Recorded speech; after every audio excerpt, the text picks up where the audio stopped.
سبحان اللہ لا الہ الا اللہ واللہ اکبر سبحان اللہ والحمد للہ ولا الہ الا اللہ واللہ اکبر سبحان اللہ والحمد للہ ولا الہ الا اللہ واللہ اکبر نحمدہ ونصلی علی رسولہ الکریم اما بعد اللہم صلی علی سیدنا مولانا محمد المعدن الجود والکرم اللہم صلی علی سیدنا مولانا محمد وآلہ الفاتح اللہ اللہم صلی علی سیدنا مولانا محمد وآلہ وصحبہ وسلم اما بعد موت اور زندگی دو مختلف چیزیں ہیں. جب آدمی زندگی کا نام لیتا ہے تو ایک دم تصور انسان کے ذہن میں جاتا ہے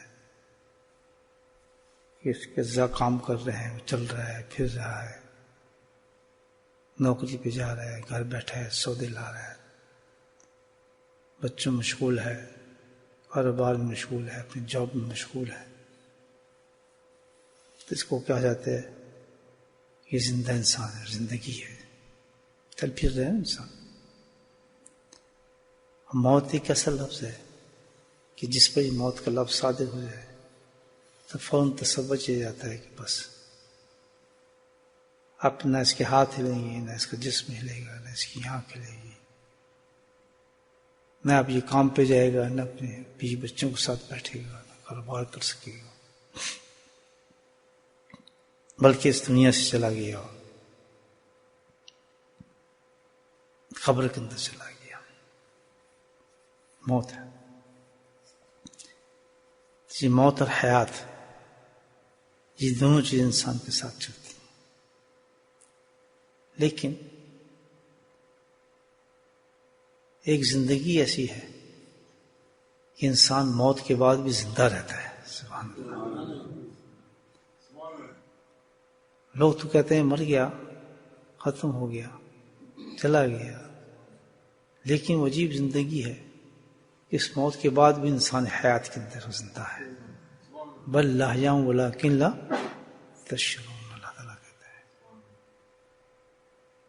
کہ یہ بات تمہارے سمجھ میں نہیں آئے گی کہ یہ کیسا معاملہ ہے کہ انسان مر بھی گیا، چلا بھی گیا، قبر میں بھی چلا گیا اور وہ اب تک زندہ ہے.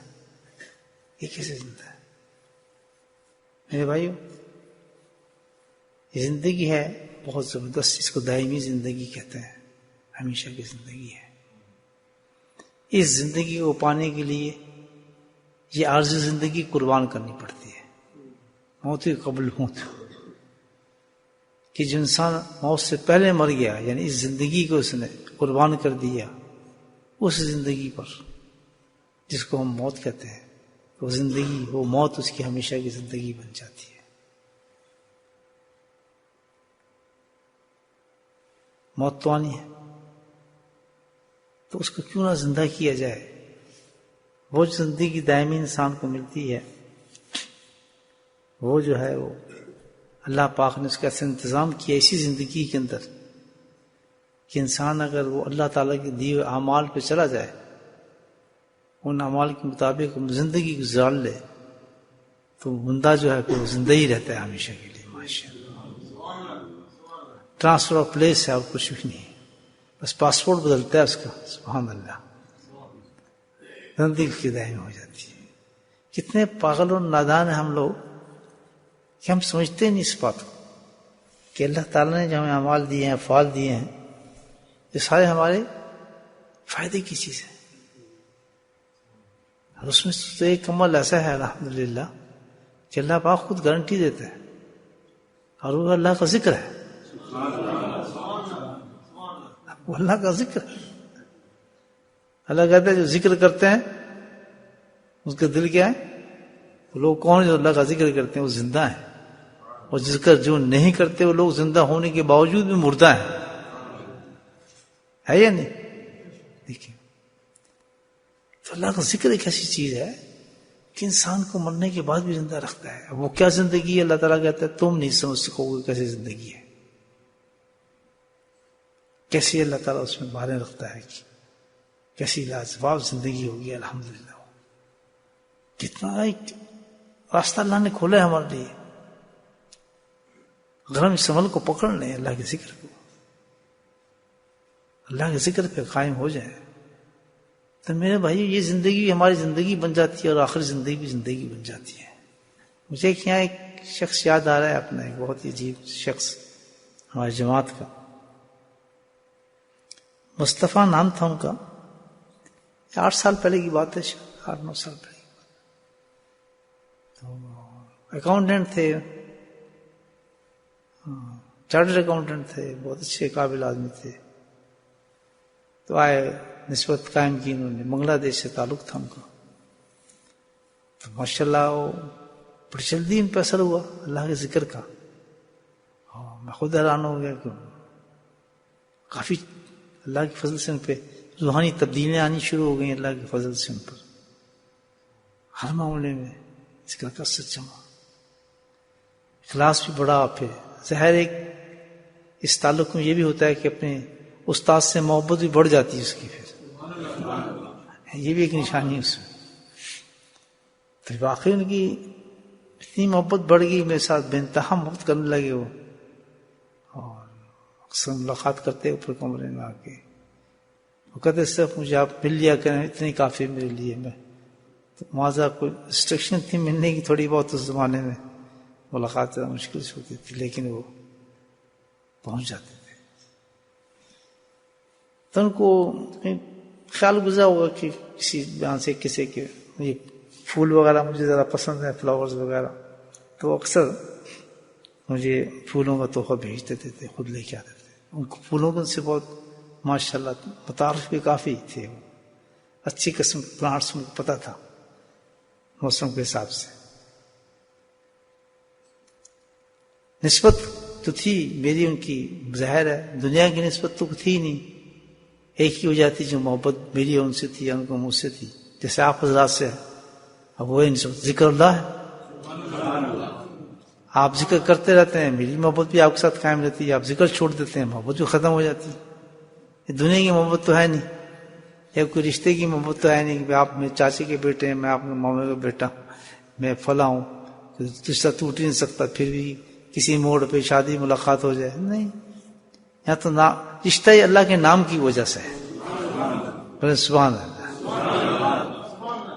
جس نے اللہ کے نام کو چھوڑا اس نے ہمیں چھوڑ دیا، ہمارا تعلق ٹوٹ جاتا ہے ایک دم سے. تعلق جڑا ہے جو اس چیز سے، اور اگر جڑ جائے تو ایسا جڑ گیا کہ پھر اس زندگی کے بعد بھی نہیں ٹوٹے گا انشاءاللہ. بہت سخت جوڑے گا، سب ختم ہو جائیں گے رشتے، لیکن میرا اور آپ کا رشتہ ختم نہیں ہوگا انشاءاللہ. یہ اللہ کی ٹائی ہے. یہ رسی ہے، اس لیے کیا مضبوطی سے پکڑو، تسک جس کا نا مضبوطی سے رسی کو پکڑو، قرآن کہتے ہیں. تو ظاہر ہے پھر اس نسبت سے ان کی محبت بڑھی ہے. وہ کبھی کبھی اچھے فلاور لیتے، پھول لے کے آتے تھے. جو چیز میں آپ بتا رہا ہوں کہ وہ حیات میں تو آدمی زندہ ہوتا ہی اللہ کی نسبت سے، اللہ کی ذات سے، اللہ کے نام سے. لیکن ایک چیز عجیب دیکھی میں نے کہ کتنا اخلاص، کتنے اس کی قبر میں کس طرح ان کی حالت ہو گئی. الحمدللہ ان کو کینسر ہو گیا بیچاروں کو، حالانکہ اتنی عمر بھی نہیں تھی، کینسر ہو گیا. بڑا افسوس ہوا کینسر ہوا تو. بس کینسر میں آدمی پھر یہ گھلنا شروع ہو جاتا ہے بیچارہ. آخر وہ بیچارے پھر وین سے جانے لگے، غائب ہو گئے. پھر بڑے مشکل کبھی آ جاتے، پھر آنا ہی بند ہو گیا. تو ان کی طرف سے ایک تحفہ، پھر آخری تحفہ آیا گملے کا. گملہ سمجھتے ہیں نا، پاٹ، پھول کا پھول، وہ بتا رہا ہوں آپ. 8 سال 9 سال پرانی بات کر رہا ہوں. کہنے حضرت کو دے دینا، میں اس کے بعد تو شاید نہیں آ سکوں، مجھے یہ بہت پسند تھا، تم نے میری طرف سے تحفہ دے دینا. تو وہ ایک چیز عجیب یاد کرتے ہیں. آج 9 سال ہو گئے میرے گارڈن سے سارے پودے ختم ہو جاتے ہیں، ختم ہو جاتے ہیں. واللہ ہر موسم کے اندر وہ تر و تازہ ہے. واللہ میں حیران ہوتا ہوں، یا اللہ یہ کس قسم کا پودا ہے؟ نہ اس پہ سردی اثر کرتی ہے، نہ دھوپ اثر کرتی ہے، نہ برف اثر کرتی ہے، بالکل اسی حالت کے اندر الحمدللہ پرائم پہ سامنے میرے کو ہے چھوٹا سا پودا. یہاں آپ کو عرض کرتا چلوں کہ جس نسبت سے پودا نہیں مرا تو وہ انسان کیسے مر سکتا ہے؟ ظاہر کرتا ہے. اور کمال دیکھیں، اب میں اس وقت کی بات کر رہا ہوں کہ اکثر پھر ظاہر ہے کہ آپ بیٹھتے ہیں کمرے میں تو سامنے پلانٹ تو ہوتا ہی ہے، جب اس پر نظر پڑتی ہے تو ایک دم مصطفیٰ یاد آتا ہے، فوراً سے کچھ یاد آتا ہے کہ ماشاءاللہ، اور پھر دل سے دعا بھی نکل جاتی ہے، جہاد بھی تازہ ہوتی ہے. تو ایسا مضبوط رشتہ ہو گیا 9 سال سے صبح شام ان سے ملاقات ہوتی رہتی ہے. اکثر تو پودے پھول تو چند ہی دنوں چلتے ہیں، پانی ڈالو اس میں فلاں ڈالو، اس میں لکھا بھی ہوتا ہے نا یہ کرو. سبحان اللہ. بعض پودے ہوتے ہیں اس میں کچھ بھی نہ ڈالو، بس کوئی اللہ والا دیکھتے رہے تو بڑھتے رہتے ہیں. ان کا پانی اللہ ہے، اللہ کے نام ہے، اس میں اللہ ہے. تو جب پودوں کا یہ حال ہے کہ وہ نہیں مرتے، صرف آپ اندازہ لگائیں، مثال دیں آپ، تو آدمی کا کیا حال ہوگا جس کے دل میں اللہ کا نام اتر جائے. میرے بھائیوں یہ بہت بڑی چیز ہے، اللہ کا نام، اللہ کا ذکر. اللہ کا ذکر کرنے والے کو کبھی بھی مایوس نہیں ہونا چاہیے. اس زندگی ہلکا سے امتحان انسان کے لیے، امتحان نہ ہو تو آدمی ترقی کیسے کرے؟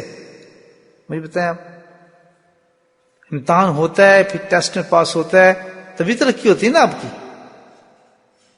آپ ڈرائیونگ سیکھ رہے ہیں تو لائسنس کب ملے گا آپ کو؟ جب آپ پاس ہو جائیں گے. پاس کے پہلے کیا کرنا پڑتا ہے؟ ٹیسٹ. تو یہ زندگی کی ٹیسٹ، اللہ نے ہمارے ٹیسٹ رکھے ہیں اس میں مختلف قسم کے، یہ بھی ہماری ترقی کے لیے ہیں. فرشتوں کے پاس تو یہ چیز نہیں ہے. ایک مصیبت ڈالتا ہے، ایک پریشانی ڈالتا ہے، دوسری ڈالتا ہے، تیسری ڈالتا ہے، چوتھی ڈالتا ہے. دیکھ رہے پھر اللہ تعالیٰ کی ایک آیت میرے ذہن میں آ رہی ہے، وہ انما الاعمال واولادکم فتنہ، ان اللہ آگے کہتا ہے ان اللہ عندہ اجر عظیم. کیا بات کی اللہ تعالیٰ نے، دس رہے ہیں سبحان اللہ. کہ دیکھو اللہ تعالیٰ کہتا ہے ایک چیز خیال رکھو کہ یہ مال اور اولاد، اس کا مطلب کیا ہے؟ پوری دنیا ہے نا، یہ مال اور اولاد میں دنیا ہے نا ساری. فتنہ ہے، فتنے سے مراد یہ نہیں گندی چیزیں ہیں، گولی مار دو پوری چیز نہیں، فتنے سے مراد کہتے ہیں کہ فتنہ یہ ٹیسٹ ہے تمہارے لیے. یہ کیا ہے؟ یہ عبادت ہے. جیسے نماز عبادت ہے، روزہ عبادت، سب ان باتوں کے بعد کیا ہوتا ہے؟ انسان کو ترقی ہوتی ہے نا. نماز کے بعد کیا ہوگی؟ ترقی ہوگی. روزے کے بعد کیا ہوگی؟ ترقی ہوگی. قرآن پڑھیں گے کیا ہوگی؟ ترقی ہوگی. تو اللہ نے کہا کہ یہ عبادات بھی ہیں لیکن ایک عبادت میں بھی تمہیں دے رہا ہوں. اب وہ عبادت کیا ہے؟ وہ شکل کیا ہے؟ اولاد کی، مال کی، ان شکل کے اندر ہوگی. یہ ٹیسٹ ہوں گے تمہارے ان کے ساتھ، ٹیسٹ لیے جائیں گے. کیسے؟ کیا آپ نے کسی اور سے شادی کر لی، ٹھیک ہے نا، اور شادی بیاہ یہ ایسی چیزیں ہیں، دیکھ رہے ہیں آپ، اولاد کہ یہ آپ خود نہیں لے سکتے. کون دیتا ہے؟ 99% جہاں تک میں نے انٹرویو لیا ہے لوگوں کو کہتے ہیں، بیوی کہتی ہے، مرد بھی کہتا ہے ہم تو نہیں چاہتے تھے ان سے شادی کرنا، پتہ نہیں کیسے شادی ہوگی. میرے تو پتہ بھی نہیں تھا ہماری کیسے شادی ہوگی، کیوں شادی ہوگی، کس طرح معاملات تھا، کیسے. کیونکہ یہ اللہ سبحانہ تعالیٰ نے یہ شادی بیاہ اولاد یہ اللہ تعالیٰ کے اختیار میں، ساری چیزیں اللہ کے اختیار میں ہیں، اس میں کوئی شک نہیں. لیکن یہ کیا ہے کہ خاص طور پہ اللہ نے انسان کے مقدم میں کیوں رکھی ہے کہ وہ اس کے ذریعے آزمانا چاہتا ہے. کہ کسی انسان کو اللہ تعالیٰ اتنی سخت عورت دے دیتا ہے، اب یہ کیا ہے، اس کی آزمائش شروع ہوگی. ایسی اولاد دے دیتا ہے، ایسے بچے دے دیتا ہے، نافرمان ہے، تنگ کرنے والے ہیں، کچھ کرنے والے ہیں. تو اب یہاں سے کیا ہوتا ہے؟ یہ انسان کا ٹیسٹ ہے. کیا اب وہ کیا کرے؟ اللہ کہتے ہیں ان اللہ اجر عظیم، کہ اگر تم نے اس ٹیسٹ کو پاس کر لیا، سبحان اللہ، تم نے اس ٹیسٹ کو پاس کر لیا تو ہوگا کیا؟ اللہ تعالیٰ سب جانتا ہے، کیونکہ دیا اللہ نہیں ہے تمہیں، یہ عبادت کے طور پہ دی ہے، اور تم نے اس پہ صبر کر لیا، برداشت کر لیا اور کوئی شکوہ نہ کیا، تو اللہ تعالیٰ کہتا ہے کہ پھر تمہیں اس کا پورا پورا اجر میں دوں گا انشاءاللہ۔ ہم تو جلدی بہت سے گراتے ہیں، اور یہ کیا ہے؟ اجر عظیم دے گا۔ کس طرح دے گا اللہ تعالیٰ؟ ان اللہ عندہ اجر عظیم۔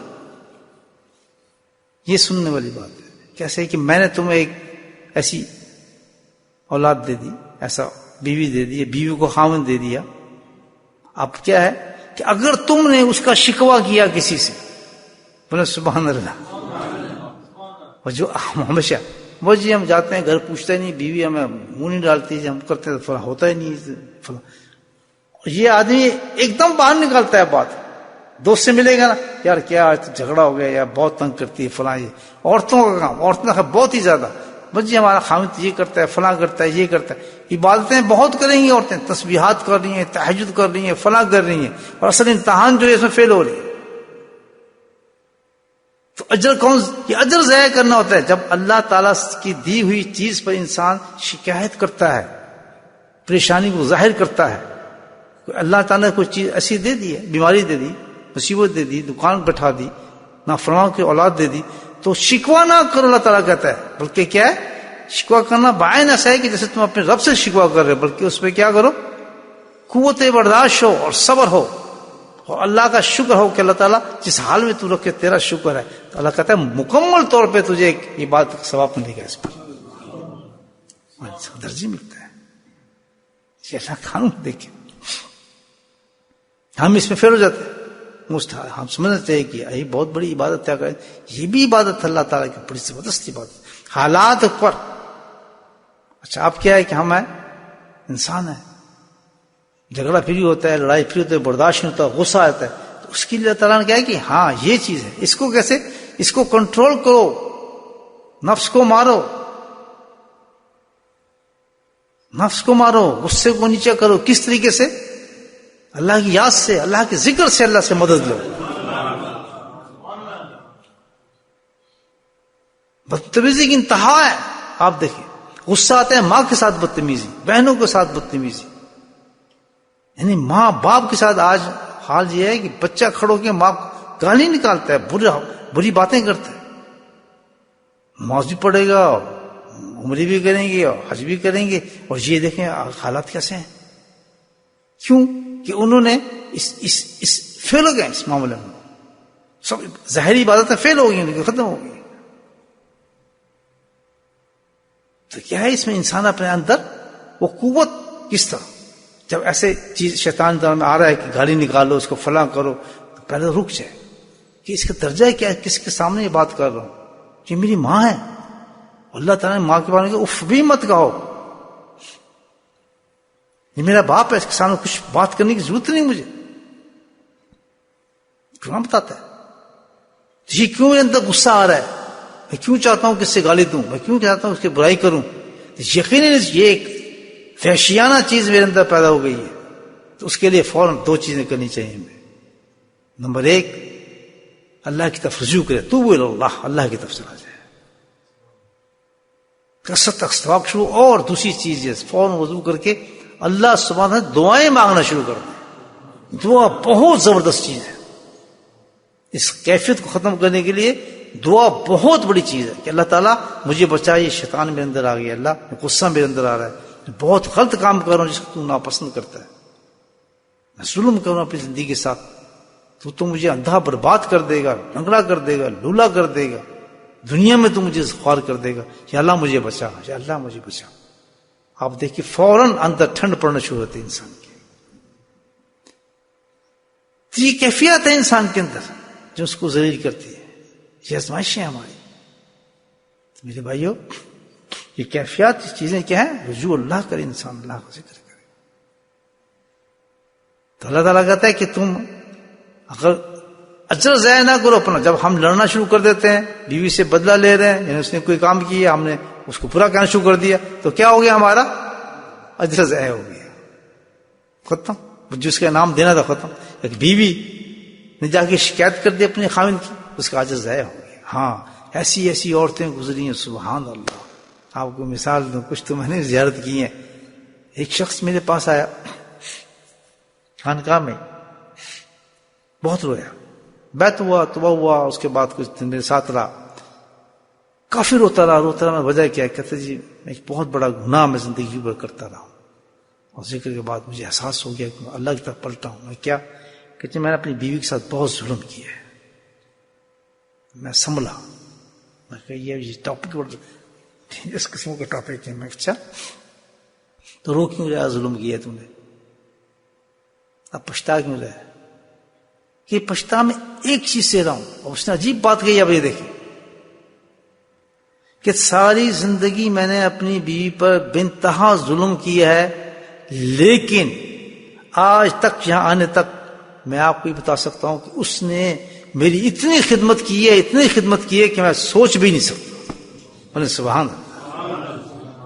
میں نے کاش اگر یہ حد نہ ہوتی غیر محرم کی تو میں اس سے ملتا اور اس سے دعا کراتا، میں اس کو زیارت کرتا ہوں، لیکن غیر محرم میرے لیے وہ تو بہت خراب چیز ہے۔ میں کہا تو اب یہی کر کہ اس کو ساری زندگی تو اس کو پوچھ، اللہ سے استغفار کر، اس کی خدمت کرتے اس عورت کی۔ اب تیرے پہ بڑھاپا آ گیا۔ ایسی خواتین ہے، کہتا جا سکتی تھی، اپنے گھر جا سکتی تھی، اس نے کہا نہیں، اللہ نے مجھے تیسا منصب کیا ہے، اب جتنا چاہے تو ظلم کر لے، میں نے تیری خدمت کرنی ہے، اجر اللہ نے کہا میں تجھے اس کا اجر دوں گا، اللہ نے قرآن میں کہا۔ تو میری عبادت ہے بھائی، اس عبادت کو جو حاصل کر لیتا ہے وہ بہت گریڈ ہو جاتا ہے ماشاءاللہ۔ ان عبادت سے بہت اونچی عبادت ہے، کیونکہ اس میں انسان کا اندر ختم ہوتا ہے نا، اس کی تیاری کرنی پڑتی ہے۔ وعدہ کریں انشاءاللہ آئندہ ان چیزوں کو کنٹرول کریں گے، اللہ سے دعا مانگ کے، اللہ تعالیٰ رجوع کر کے، اللہ کے ذکر کے ساتھ کہ اللہ تعالیٰ یہ کیفیت ہماری ڈاؤن کر۔ یہ عبادت ہمارے ہر وقت ہمارے سامنے موجود ہے، ہر شکل میں موجود ہے، سب گھر کے اندر دی اللہ تعالیٰ نے بات۔ عورتوں کو بھی اور عورتوں کا تو یہ ہے، دیکھیں آپ، اتنی آسان جنت ہے ان کی اگر اس عبادت کو پکڑ لیں نا عورتیں، کہ چگلی نہ کریں اپنے خاوند کی، شکایتیں نہ کریں، برداشت کر لیں، کچھ بھی نہ کریں، جس حال میں رکھے، کیونکہ صرف اس لیے کہ یہ میں بڑی، اور کچھ نہ کریں، نہ تہجد پڑھیں، نہ کچھ نفلی عبادت کو سب چھوڑ دیں، اس عبادت کی طرف چلائیں گے جس حال میں تم نے رکھا ہے، اس حال میں اللہ کا شکر ادا کرتی رہے۔ کوئی نظر میں آئی کبھی زندگی میں کوئی عورت؟ دیکھیں آپ، وہ ہے ولیہ بن جاتی ہے اسی وقت۔ بس یہ عبادت اللہ پاک نے عورت کے لیے کی ہے۔ مرد اس معاملے میں تھوڑے پھر بھی حوصلہ برداشت کر لیتے ہیں، لیکن عورتیں بہت کمزور ہیں۔ تو بھائی عورتوں کے لیے یہ سب سے بڑی عبادت ہے کہ کبھی اپنے خاوند کی شکایت نہ کرو۔ نکاح ہو گیا، اس کی گھر تو چلے گی، ہاں ایک چانس ہے، شرعی لائن تو کھلی ہوئی ہے، بجائے اس کے اگر خدا نہ خواستہ نکلنے کا تعلق ہو جائے، طلاق اللہ نے کھلی رکھی ہے، کھلا رکھا ہے، شرعی قانون ہے، وہ طلاق الگ ہونے کا تعلق ہے، وہ تو الگ چیز ہے۔ لیکن یہ معاملہ جو ہے کہ ساتھ رہتے ہوئے اور پھر خاوند کی غیبتیں ہوں، خاوند کی برائی ہو، وہ تو پھر ساری عبادت کو ختم کر چکی ہوتی ہے، پھر ختم ہو چکی ہوتی ہے۔ خوش ہو کہ اتنے بڑی اللہ نے مجھے عبادت دے دی کہ ہر وقت مجھے اس عبادت سے گزرنا پڑتا ہے، ہر وقت مجھے گالی پڑتی ہیں، میری بات بھی نہیں چلتا ہے، میرے اگینسٹ چلتا ہے، ظلم ہوتا ہے۔ خوش ہو، کوئی شکوہ نہ ہو الحمدللہ۔ اور اس کیفیت کو پیدا کرنے کے لیے یہ کیفیت آ جائے صبر کی، کثرت ذکر ہو، جب ایسی حالت ہو کثرت ذکر ہو، کثرت رجوع اللہ کی طرف دعاؤں کے ساتھ۔ اللہ تعالیٰ مجھے اس عبادت پہ تو قائم فرما۔ ذکر اللہ بہت بڑی چیز ہے دوستو، یہ بتا رہا تھا کہ ذکر ایک ایسی چیز ہے کہ انسان کو مرنے کے بعد بھی زندہ رکھتا ہے۔ وہ مثال میں نے آپ کو دی ہے مصطفیٰ صاحب کی، جن کے پودے دیے ہوئے زندہ ہوں تو وہ کتنے زبردست زندگی کے اندر ہوں گے وہ لوگ ماشاءاللہ۔ آج مجلس میں بھی وہ ان کا ذکر ہو رہا ہے الحمدللہ۔ کتنا بڑا ثبوت ہے کہ اللہ 9 سال کے بعد، بہت کم ذکر ہوتا ہے لوگوں، لیکن آج ان کا ذکر ہو رہا ہے کہ ماشاءاللہ کیسے انسان۔ ہدیہ دینے لینے تو چلتے ہی رہتے ہیں الحمدللہ، دنیا میں ہے ہی صاحب، ایک دوسرے کو انسان دیتا لیتا رہتا ہے، لیکن سبحان اللہ بعض لوگوں کے اندر کیا چیزیں ہوتی ہیں کہ کیا نسبت ہوتی ہے، کس قدر مضبوط تعلق ہوگا اللہ تعالیٰ کا ان سے. تو پودا مرا ہی نہیں، میں آپ کو دکھا دوں گا پودا بالکل ویسے ہی ہرا بھرا کسی اس پہ تو اثر ہی نہیں ہوتا کسی کا. تو اللہ تعالیٰ ہمیں ذکر کرنے والا بنائے اور اخلاص عطا فرمائے. بسم اللہ الرحمن الرحیم، الحمد للہ رب العالمین، والصلاۃ والسلام علی سید المرسلین شفیع المسلمین طه یاسین. اللہم صلی علی سیدنا مولانا محمد النبی النبی ازواجہ ابراہیم وعلی آل ابراہیم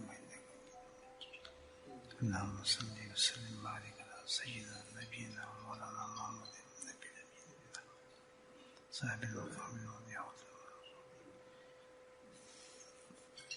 شفاعت لقبال ولاد اللہ جمیل انبیاء المرسلین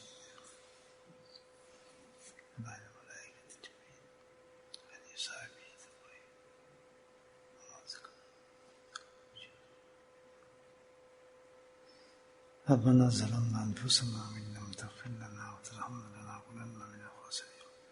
ربنا لا تزغ قلوبنا بعد إذ هديتنا وهب لنا من لدنك. اللهم نسألك العفو والعافية ما قضى في الدين دنيا أهله. اللهم أحسن عاقبتنا في الأمور كلها وجعلنا من المفلحين. وثبتنا للإيمان وأمتنا للإيمان وأحشرنا يوم القيامة. اللهم أعنا على ذكرك وشكرك وحسن عبادتك. اللهم أعنا على ذكرك وشكرك وحسن عبادتك. اللهم أعنا على ذكرك وشكرك وحسن عبادتك. يا قاضي الحاجات اقض حاجاتنا، يا دافع البليات ادفع بلياتنا، يا شافي الأمراض اشف أمراضنا، يا شافي الأمراض اشف أمراضنا. اللهم عافنا في بدني، اللهم عافنا في سمعي، اللهم عافنا في بصري، لا اله الا انت. ربنا هب لنا من ازواجنا وذرياتنا قرة اعين واجعلنا للمتقين اماما. اللهم رب ارحمهما كما ربياني صغيرا. یا اللہ تو اپنے فضل کرم سے ہمارے گناہوں کو معاف فرما دے. یا اللہ تو اپنا کرم فرما دے. یا اللہ مصطفیٰ صاحب کو تو بخشش فرما دے. یا اللہ ان کے درجات کو بلند فرمائے. اللہ ان کی قبر کو میرے مولا جنت کی کھیری بنا دے. یا اللہ ان کو حشر مشائخ نقشبندی کے ساتھ ان کو حشر فرما میرے مولا. یا اللہ تمام ہمارے ساتھی اس دنیا سے جا چکی میرے مولا تو ان سب کے درجات کو بلند فرمائے میرے مولا. یا اللہ تمام مومنین مومنات کی بخشش فرما، تمام مسلمان کی بخشش فرما، تمام امت کی بخشش فرما. وصلی اللہ تعالی علی خیر خلقہ محمد وآلہ وصحبہ اجمعین برحمتک یا ارحم الراحمین. سبحان ربک رب العزة عما یصفون وسلام علی المرسلین والحمد للہ رب العالمین. آمین.